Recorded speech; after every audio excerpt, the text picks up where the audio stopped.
Welcome you all to the course on signals and system. This video lecture is about discrete Fourier series, part of your unit 4. Already we have discussed about Fourier series in unit 2, that is continuous time Fourier series.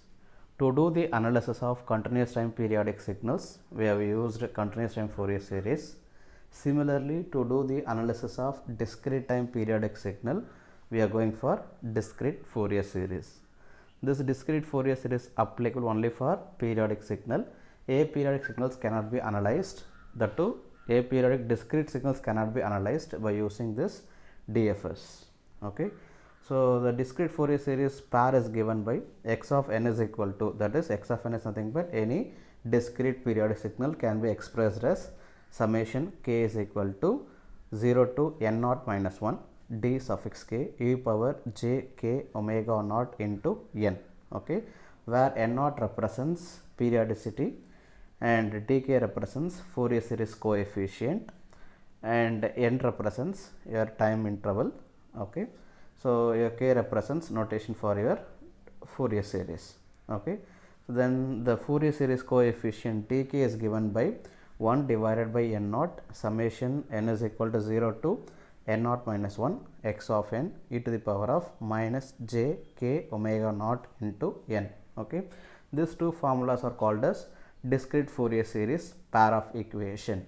Okay, where n naught is nothing but periodicity for the given discrete signal and dk represents Fourier series coefficient, omega naught represents fundamental period in the radian frequency. As well as omega naught can be expressed as, we all know that omega naught is equal to 2 pi f can be expressed as 1 by time. So omega naught can be expressed as 2 pi divided by n naught. Okay, the unit of omega naught is equal to radians per samples.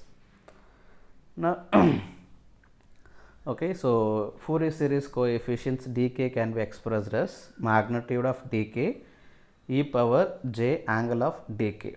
Okay, so this is frequency to obtain the frequency response, and if we need to plot a magnitude spectrum, then we should take omega versus magnitude of dk. If you are trying to plot a phase spectrum, you should take omega versus angle of d of k. Okay, this represents magnitude spectrum and phase spectrum for the given periodic discrete signal. Now we will take one example to explain or to find discrete Fourier series. Okay, so let me take that. Find the discrete Fourier series representation of x of n is equal to cos of 0.2 pi into n. We all know that the standard signals are in the form of e power j omega n or cos omega n or sin omega n. By comparing with the standard representation, okay, I found that omega naught is equal to 0.2 pi. So this is my omega naught, that is fundamental period. Okay, and now we all know cos omega n as per Euler's theorem, that can be expressed as e power j theta plus e power minus j theta whole divided by 2. Here the theta is nothing but 0.2 pi n. So I expressed e power j theta plus e power minus j theta whole divided by 2. Now I am splitting the terms. Okay, so I am writing like 1 by 2 e power j 0.2 n pi plus 1 by 2 e power minus j 0.2 n pi. Okay, this I have expressed in the form of exponential. Okay, now we will move on to the formulae.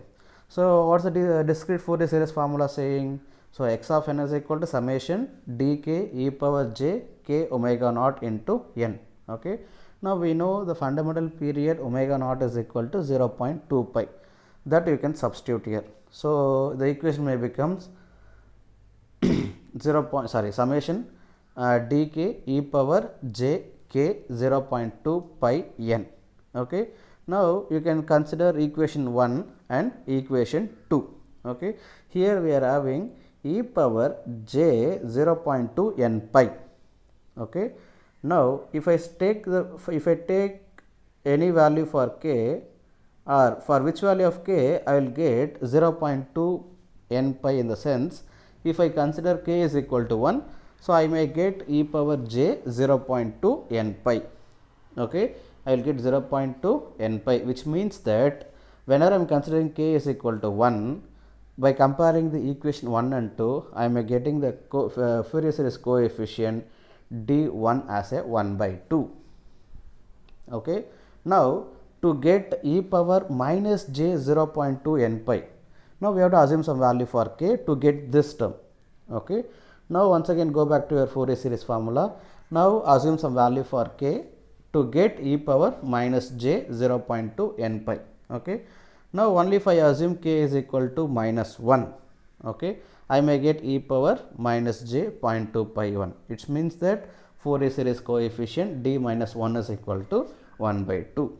Okay, this all called as Fourier series coefficients for the given x of n.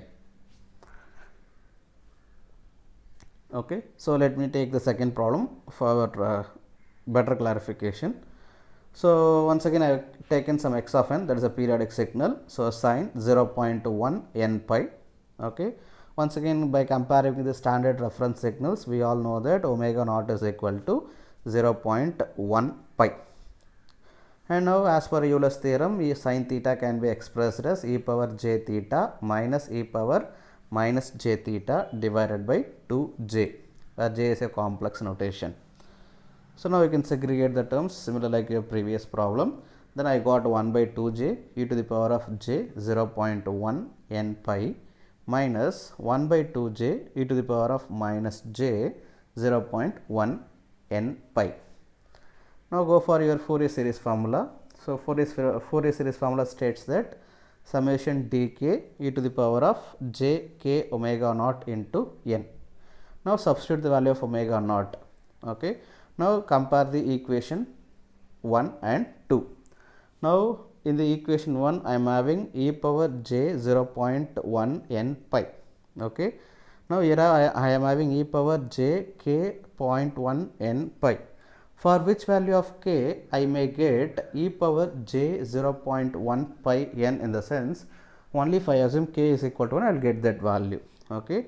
So which means that d1 is equal to 1 by 2j. Okay, you can equate the coefficients.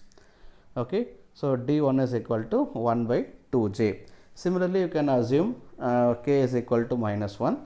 Then if I assume k is equal to minus 1, I may get e to the power of minus j 0.1 n pi. Okay, which is nothing but the coefficient of the previous. Okay, which means that d minus 1. These two are called as Fourier series coefficients for the given x of n.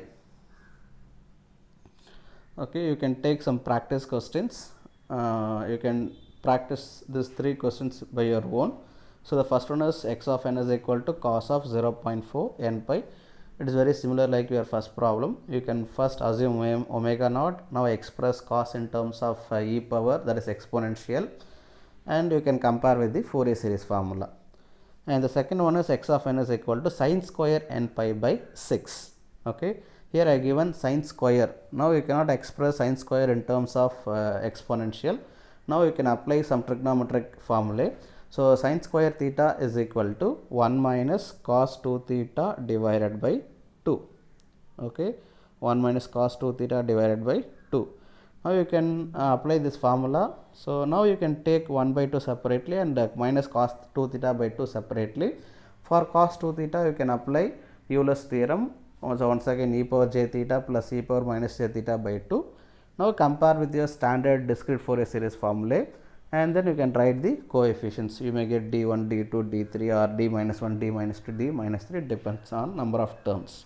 Okay, and the third one is x of n is equal to sin of 0.8 n pi. Okay, it's also similar like your example problem or the first problem in the practice questions. Yeah, that's all about this video. If you have any queries regarding this, you can mail to me at arunkumar@savita.ac.in. Thank you.